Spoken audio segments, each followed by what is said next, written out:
ប្តីគេទៅជួញគេទួញអានិន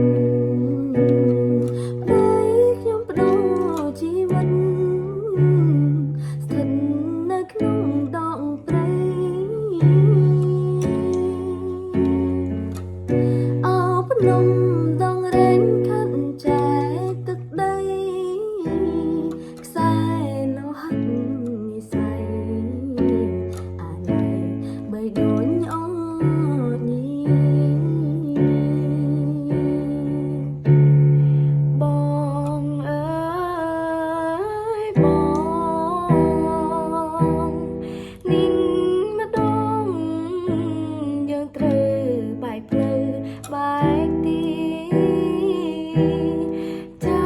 ជំរំបន្ទីសុខុមទៅនៅគិរីទុកញោមញីស្ពាយនិស័យម្នាក់ឯងឧត្ត